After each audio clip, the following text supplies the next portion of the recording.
Well, good morning, everyone. I'm Jan Erickson from Stepping Aside, and welcome to Somewhat Daily Tarot and Rune for the third day of March 2020.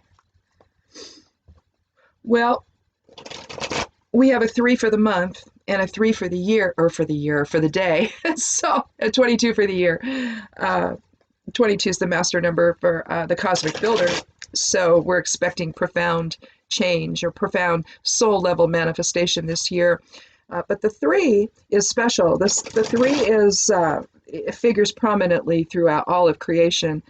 It's a number of sacred geometry. Excuse me. And it's about mind, body, spirit alignment, about bringing everything into creative focus, and all coming from the standpoint of spirit, not ego. So anytime we have a mind, body, spirit alignment, it doesn't mean in equal measure. So at least not in terms of that. So I think that today we have a chance to take advantage of this Mars energy today for Tuesday and try to catalyze that into something that helps us progress today instead of remaining stagnant. Unless, of course, you need to do that. Unless, of course, you need to just align and if things get to be a little bit too much for you today, you can do that too. Today still is a lot of stuff is in the 12th house. Some of it's in the 11th. Again, the same fourth quadrant, 10th, 11th, and 12th houses right now. At least as of when I did this reading, I think it was about 8:30ish or so when I did the astrology for today. So. I didn't write it down, but given the time right now, I think it was about 8:30ish or so. We're still got another 6 days or so of Mercury retrograde, so allow the perception to loosen. And if you, especially on Super Tuesday here, people are voting in some states in their primaries, and allow for the possibility of something different to happen than maybe what you were thinking. It's easy to get swept up by these moments, by these election moments, and they go on for so long, and it gives people a chance to really, if you narrow your focus and narrow your vision early on, then you may miss somebody that really is the one that should be the next president. And so just allow your perceptions to loosen a little bit today if you've not already voted, and give yourself a moment to align in what you know. Use your intuition and allow that to guide you here today. Let's see. Juno is still also in retrograde, also in Libra. Again, loosening of partnership ties maybe a little bit. How you see yourself in relationships, how you see the relationships that you're currently in. So that's going to kind of be the underlying energy for even the next, well, I'm not sure. Juno's going to go on longer than Mercury. I'm not sure how much longer, but quite a bit longer. So that's going to be in effect. Partnership issues will be in effect for a while in terms of maybe rethinking how you approach them. Moon's in the 3rd house in Gemini. Self-expression is favored today. New ideas are flowing, but, be prepared to listen as well. We get chatty, especially with Gemini in the house. So things can get a little chatty, and we forget to listen sometimes. So be sure to do that today. And in conjunct with Pluto, strong feelings are present. But before expressing how you feel, sort of let the energy settle, because sometimes the strong feelings are strong because of the energy at that moment. The energy is going to change, and so see if you still feel that way before blurting whatever you're feeling out. Sun, 12th house Pisces, again, time for self-reflection and a more spiritual focus, because there's also the semi-square with Venus still in effect between the Sun and Venus, and you're not really feeling supported towards your goals, but it could simply be that you might have to take another look at what those are. They could be somewhat unrealistic, and that's why no one's getting on board. But careful planning right now for the future is in order. A semi-square with Saturn, strong influence. Obstacles are still everywhere. This was yesterday too. It feels like we get nowhere. with what we want, that what we're telling people just isn't resonating. They're not hearing it or what have you. But you don't feel all that supported today. And again, but make sure that it's really that's not stemming from yourself. You could be doing something to interfere with that side of things. That type of interaction. Your own mood, anything could be interfering. The way you're choosing to communicate, just sort of, again, take a more intuitive focus here and step back and really, assess things from maybe a different perspective. Mercury 11th house Pisces, intuition is high again today, so use that. Changes in relationships are happening. Either that or how we see them is changing. And again, use the Mercury retrograde to let go of resistance to how you do things, how others do things. Leave the judgment, in the corner. Don't judge anything right now, and just see what messages arise. See what you can learn from the whole experience. Better to do that than to engage necessarily. Venus, first house Aries. This is just a time for self-care. A square with Saturn again. We're reassessing relationships with a practical sense about us, and maybe more living in truth about things. Just see it for what it is, not in terms of what you want it to be. Mars, 9th house Capricorn. We're going to explore new experiences, but we're going to be careful about it. 10th house Capricorn for Jupiter. Changing career focus again is possible. We've been talking about that since the end of December, really. That you could see some changes there. Direction may change, or something may end vis-a-vis the career right now. Uranus is back again in the first house of Taurus. I think that we need to pay attention to the influence of the outer planets right now. Especially, it's talking about breaking free of old patterns. And again, patterns are also about perception. So we need to break free of the way we've been looking at things, I think. The way we've been seeing our relationships, the way we're seeing how we express ourselves at work. Things need to change, though. We need to be open to new experiences, and we need to break free from old patterns.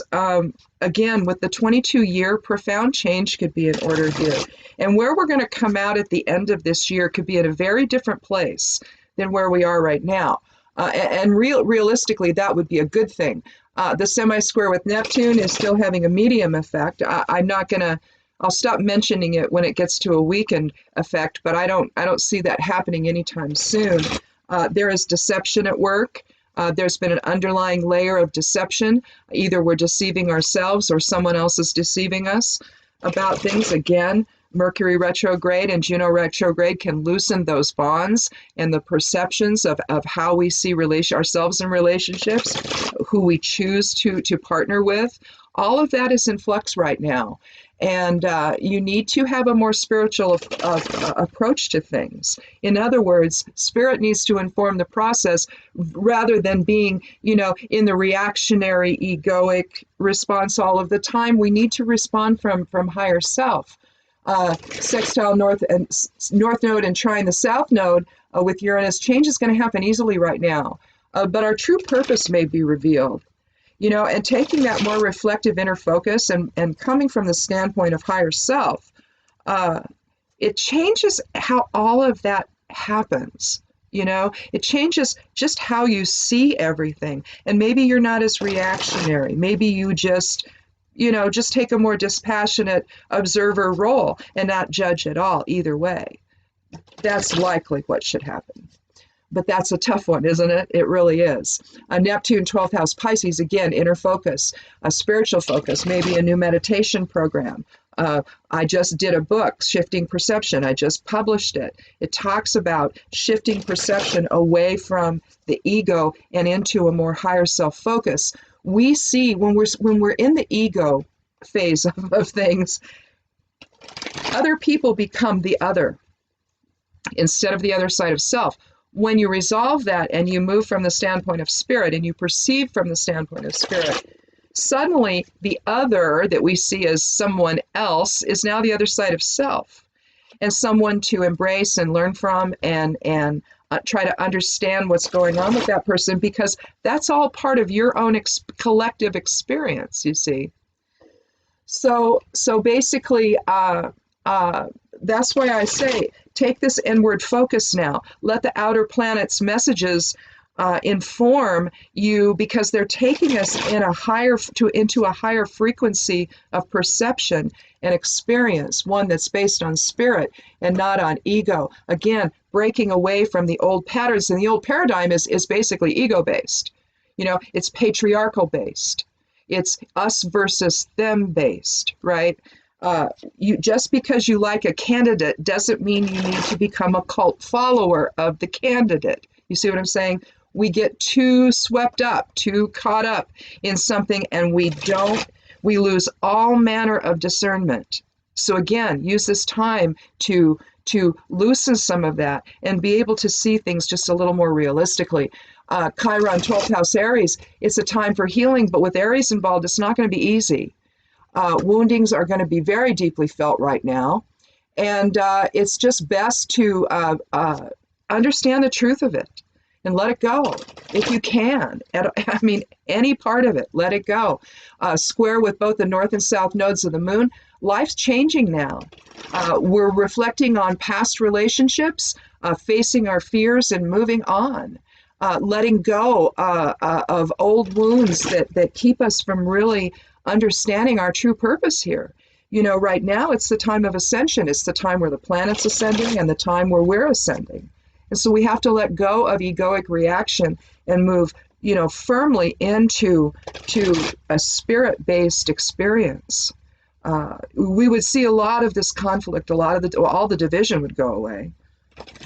We wouldn't be in this us versus them experience that we're in right now. It's very uncomfortable, don't you think? Things like this have always been extraordinarily uncomfortable for me. I can't handle it. I mean, I just can't. I can't handle it at all. So there you go. I don't know. And if you're like me, this is a really tough time. So in any event, let's go ahead and take a look at the cards, though. I think I ended up taking 5 cards yesterday. It was one of those readings where I had 2 pages and the 2 of swords. So I don't know, you have to figure out what to do with this message and undeveloped potential, I guess.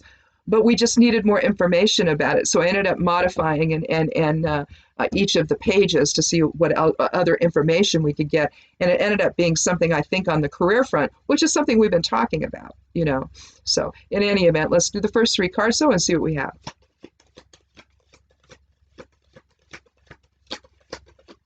And again, I take the 13th card each time for randomness sake. Well, we're starting with the Hierophant. 5th card of the Major Arcana. And let's see.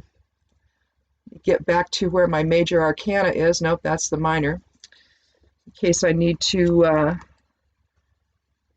consult my notes. We'll see what the rest of the cards have to say. Sometimes when there's interesting interactions, I like to find everything that I've ever put down in my life about a card because sometimes there'll be just this one little thing, this one little phrase that sort of unlocks everything, and there's absolutely no way that I can keep all of that in my head. So I have Witch Notes open on my iPad. If you haven't seen that one, that's the book I published just before Shifting Perception. It's just a little I was always fascinated in the 90s when I was working on the computer to have these little cheat sheets and these little cheat cards you could put up above your on your keyboard, right above the function keys, and it would tell you all to control this and alt that and shift that, to have little codes that you could use to get things done more quickly. And I've always thought that was so cool. And then I would buy those little tiny books that had the same, they were a little more in depth, but they had basically the same thing. They were just cheat sheets. And so I took my grimoire and I created through that and some older ancient grimoires, I created Witch Notes, which is just it has both correspondences and herbal types of things in it, but it has all the, I did a section on tarot, and so I took my most important you know, and most resonant interpretations of things. I have geomancies in there, so's the runes, different kinds of magic, but just mostly it's tables of correspondence and all of that. But it's in a small form, more of a booklet than I mean, it's over 100 pages certainly, you know, probably close to around 150, but still it's small enough that it just has just what I need, and I don't have to consult that. So that's actually available on Amazon.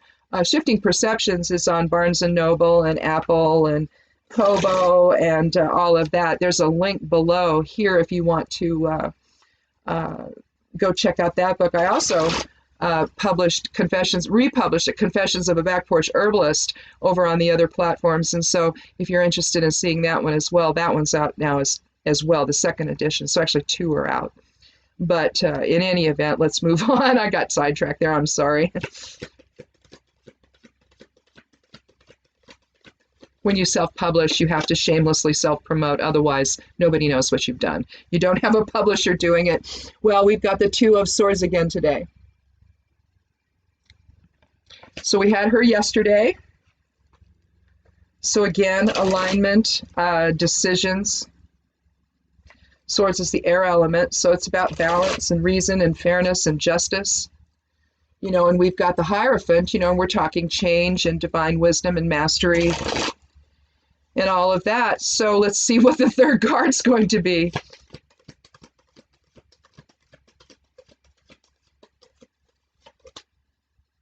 Well, it's the 3 of Wands.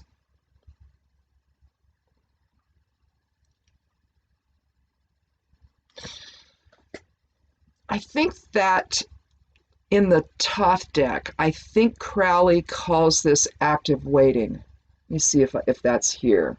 I think so. No. Well, if it is, where is my little book? There it is. Let me see. I don't know if that was that one or it might have been the 2. But I think that if this is active waiting, let's see. They're going to be clear back here. Yeah, this was active waiting. That's what they called it. But basically, we're talking, okay, I think what I'm going to do is I'm going to put the Hierophant in the center.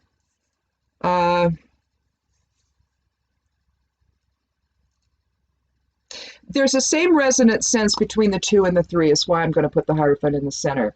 You know, if we're talking about active waiting, if we're going to use that, I mean, we're really basically waiting for his ship to come in. So, you know, that's what we're looking at in the 3.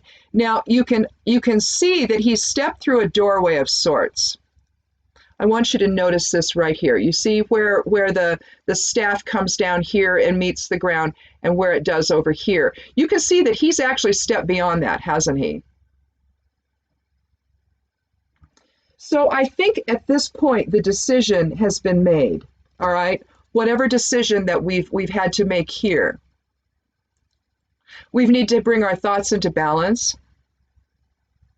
We've turned our back to emotion and to any chaotic energies that might be trying to influence our decision. You know, again, this is one of those days where, I mean, maybe it's a Super Tuesday reading. I don't know. You know, we want to come from the standpoint of spirit, right? When we make our decisions, and we want to take the middle way, correct? That's kind of what the Hierophant is suggesting here. You see the 2 the 2 pillars right there, and he's really talking about change that is moderate. All right, change that is not so out there in the bounds that you really can't know what's really coming, right? And so there's too much unstable energy on the margins, and so what they're saying is that you need to go down the middle here a little bit.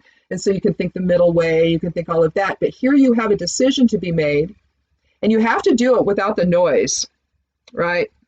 Without the emotional noise. And right now, you've got a lot of that. If this is a Super Tuesday election type of a reading, when you're making your decision, you know, it's got to come from spirit. You've got to shut out the noise. You've got to close your mind and close your ears to all of the nonsense, all the verbiage, and all of the emotion, because there's a lot of emotion right now. I see this online. People that are on essentially the same side are at each other's throats because you're not gonna vote for their guy or their gal, right? And so it's like we are so upset by what's currently going on that it matters completely to us that our person gets it. But you got several people that it could be, right? And it may not be who you want ultimately. And you're going to have to get behind that person. So you see where, taking a more dispassionate view, letting emotions settle and calm down, and just going within and know what you know. Use your intuition. If in other words, if you've gotten swept up in something, maybe that's not what you need to be doing. Maybe that's not the candidate you need to vote for. That's what I'm trying to say. Because maybe your discernment has been affected by your commitment to this person, to the exclusion of everyone else. That's what happens in cult movements. You get swept up. The energy is cult-like because nobody can allow for any other thought patterns to come out. If you see them, you attack them. And that's what I see happening online right now. And it's awful. I mean, it really is awful. And so you have to let that passion go for a little bit, at least in terms of your interactions with other people. You want to be that swept up on your own, that's fine, but figure out how to do that without losing friends and family in the process, okay? That's all I'm saying. If that wasn't the message of what's been going on, because you've seen what's happened to families now and friendships, if you voted for the current guy, right? Nobody wants to talk to you anymore. Okay, it's just what's happened because everybody's looking at you like, why did you do this to all of us? So we have that dynamic going on as well. And at some point, we're going to have to let all that go, right? Depending on what happens, well, irrespective of what happens, we're going to have to let that go because we have to get back to the business of interacting with one another in a way that's respectful, right? So when we talk about the Hierophant, we're basically talking about, wisdom and divine mastery. Again, we see the threes. We see the three crosses on his raiment there. And I believe, if I'm not mistaken, that is a Merkaba at the very bottom. No, it's not. It's a diamond. It looked like a Merkaba with it's so small. Oh, I just found I've been looking forever and they were right there. The other two crosses to equal 5 are on his feet, on his shoes.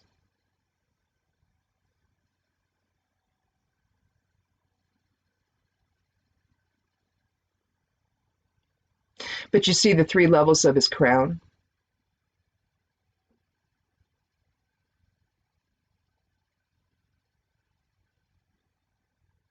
We see the keys below. Knowledge and tradition. We see the familiar theme of the two pillars or the 2 mountainsides or just something that's a pathway through the middle of something. It's basically taking a balanced approach. And in this case, your knowledge, tradition, and structure is the mastery that the Hierophant achieves. And here you have the 2 monks down below. Similar shape of their raiment going down the back side of their whatever it is they're wearing.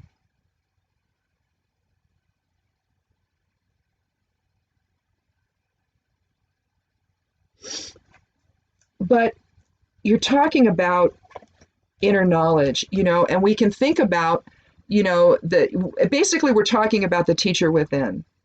We can think in terms of an external Hierophant or an external priest in our lives, but the bottom line is that this is really a card of higher self.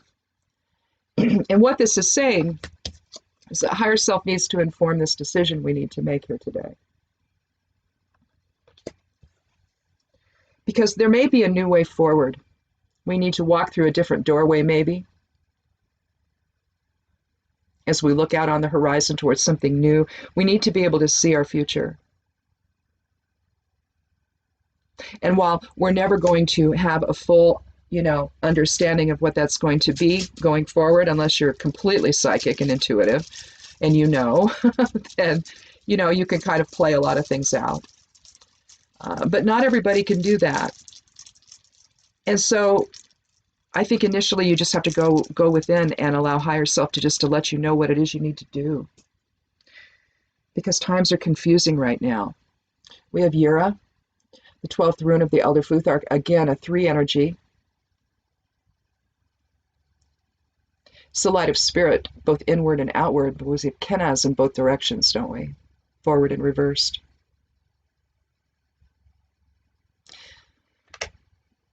I'll draw it out in case this is, your first time here. If I can find my pen.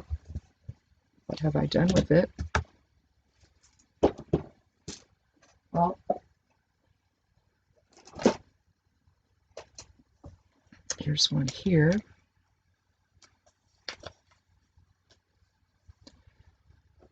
But a lot of the runes, are essentially bind runes in and of themselves because they involve more than one rune. Here you have Kenaz twice. That's Yura, and basically that's what you're doing when you explode it. But Kenaz is the torch. It's the light of spirit. The soul within, the higher self within, informing, you and everything you do, how you express yourself. Are you expressing the light of spirit? Are you taking in its message? That's what Yura is about. It's also an as above, so below rune. It's moving energy through the body, basically, or through something. It's wonderful to use in a garden bind rune. I have a garden bind rune I have throughout I have several copies of it hung around in my garden spaces and in my greenhouses to encourage growth. And that's basically what this is. We need to grow. We need to grow away from the ego, transmute the ego into spirit. Again, we can do that with Yura's energy. Moving the light of spirit from the realm of the higher self into form. It's similar to Gebo, balanced energy exchange. But it's done with the light of spirit, it's done from a different place. It's not done from the body side of things. So again, this during Mercury retrograde, this is a time to release our focus on things, to release our perceptions, so that perhaps we can start seeing things in another light. Let's do the Geomancy rune. Let's see, I have Cauda Draconis, which corresponds with the south node of the moon. So you're talking karma and past life experience here. You're talking the end of the matter. It's also an evil influence. So it's one of those that if you in the olden days, if geomancers would discover that one on the first roll, so to speak, you were supposed to, that and Rubius and Carcer, you're supposed to end the reading and destroy everything, and because it's just too evil to continue, which I think is ridiculous, but that's just me. So here you have Cauda Draconis. It kind of looks like the tail of the dragon, doesn't it? Caput Draconis, turned this way, its complement is the head of the dragon. And what that's talking about, of course, is the present moment and the future, and how we're going to move forward and all of that. But right now, we have a time of reassessment, and this aligns well with what's going on here in the astrology for today. Let's go find the areas where the south node, Uranus trine the south node. New directions are taken now, change happens easily, and a true purpose may be revealed, right? Again, the thing about that and Cauda Draconis, though, is where you're going to discover that is by going within and accessing what you already know about your life. And you get that through going in and taking a past life focus when you do that, when you meditate, when you do your trance work. You're looking at, you do this with the intention of accessing the Akashic record and past life memories. Maybe some of the issues that the past woundings, we've got Chiron in play right now, pretty strongly. Maybe the past woundings, I mean, we're talking, if it's past woundings, we're likely talking about things that began in other lifetimes. And if that's the case, they have a tendency, since nothing in that realm is linear, it feels like it's happening right now because it is. If you view all of your lifetimes as just different layers of the same experience, you're just taking on different personas within it, then of course you're going to feel the woundings of the past quite, prominently at times in the present. And so we don't just, reserve your memory to maybe early childhood, go back further, because if nothing resonates in the present life, then it's got to be a carryover from some other layered experience that we've had. Square the South Node again, and Chiron. Life is changing now, reflecting on past relationships. Again, not only within this particular layer of experience, perhaps. We need to let go of all of that and move on into the future with a new purpose that really resonates more with who we are. And again, we may have to let go of the passions that have been driving us and the emotions that have been driving us, and take a more measured approach here and see just exactly what is actually aligning with my true purpose. Now, if it's the passions that are, well, there you go, you're doing fine. But all too often it's not. Right? And so we end up having to let go of things again. And Kata Draconis is telling us, get rid of stuff that doesn't work for you anymore. If it means that you have to let go of relationships or see them restructure, then that's what you have to do in order to find your peace, find that calm place within, find that accesses the higher self, that accesses those higher frequency energies. In other words, we have to move out of the abyss. All right, we have to move out of the abyss. We talk about the Hierophant here with the cross, but there's another way of looking at the cross. And now, whereas they're drawing it here in the traditional sense, if you're drawing it here, I'll put the X where we need to be functioning. We need to be functioning there. And all too often, it's not that we're in the middle. We're right down at the very bottom here of the abyss, with the center line there, the horizontal line being the demarcation line, where we focus into form. We function down below, but ideally we ought to be hovering up close to that line, and yet we don't. We're so immersed in judgment. We're so immersed in the negative and seeing people as, it's an us versus them experience here, and it shouldn't be. We should welcome the other as the other side of self for what that person can teach us about ourselves. But we don't see it that way. It's like, oh, no, I'm not like that. Well, you might have been in another life. What if everything that we're seeing in terms of other people are other life expressions that we've had? And now that we're having to interact with them, we're beginning to see what that interaction is like. So if we were, of a lower vibration in a past existence, which we were everything. We're here to experience all aspects of life, not just what we think are noble, right? Not just the ones we think are noble. So we're here to experience all of it. What if what we're seeing is just simply aspects of ourselves that we're now having to understand? And that's the purpose of seeing these other people. It's really freaky to think about that. That the most confounding people in our lives may be simply another side of ourselves that we're trying to contend with and understand the reality of and the truth of. Yeah, ponder that one for a little while. And then you'll and then you'll enter into my world. These are the things I think about all the time. Well, gee, what if I was like that in another life? Anyway, so Yeah, it's an interesting way to think about it. You know, uh, we like to have demarcation lines around us. Like this is my life now, and we don't think about the lives that we're also living. You know, and what if what we're seeing around us is just an expression of that? So ponder that for a while, and you know, leave a comment and see what you think.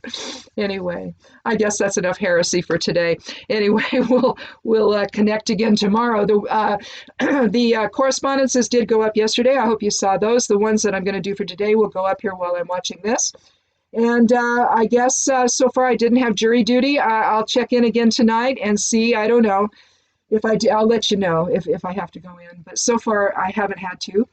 It ends this week. Supposedly they don't do court on Friday, so you know, if I don't get called tonight or tomorrow night, then I'm probably good to go, but I still have to call in Thursday, so I don't know.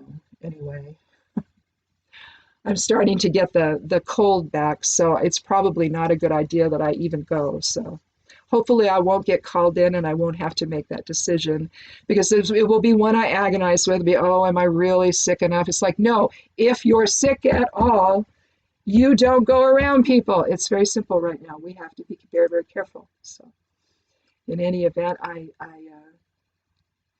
unless I make a miraculous recovery, I doubt I'll have jury duty this week, because you can see I'm not talking very well. So in any event, thanks so much for watching. Come back tomorrow. Check out the blog over at imsteppingaside.com.